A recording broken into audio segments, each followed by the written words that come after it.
E hi kaka ana te ngākau o te toa hoi waka kōpere o te ao, ara o Lisa Carrington. I mua i te whakataetai hoi o waka kōpere o te motu ka tū ki rotorua hei ene arangi whakatā. Ko uruke te hau tipua nei ki te taumā heke nui o te ao. Engari ahakoa tērā kei te rongo tonu te taitama wahine nei o te waiariki i te toi mahatanga. Nō reira ko tahi te mahi, hei mahi māna, hei tāna, ara me whakapau he kaha ke atu anō, kia whiwhia ia i te koura i rānana. Aoake i te ata, ia rā, koinei te mahi o te toa kōreti wāhine o te ao. You know, to get 2 gold medals would be great, and ultimately, you know, gold medal is the best thing you can do in my sport, especially at the Olympics. He uria Lisa Carrington no Ngāti Porou me te aitanga mahaki. Ko ia tētihi o ngā Māori kua whai tūranga ki te taumā heke o te ao, ka tū ki rānana hei te marama o Hongongoi.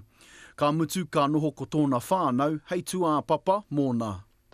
Yeah, Mum and Dad and my 2 brothers are coming over, so it's awesome to have their support. They're a bit of money, but you know, going to the Olympics, you know, you don't always get to go. Ko tētihi atu rangatahi Māori kei te hiahia ki te whai i ngā tapuwai o Lisa Carrington, ko Jamie Lovett no Tainui me Ngāti Raukawa.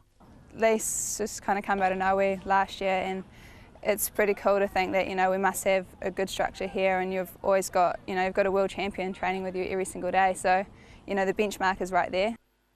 Hei ngā rā whakatā, ka tū te whakataetai kōreti o Aotearoa.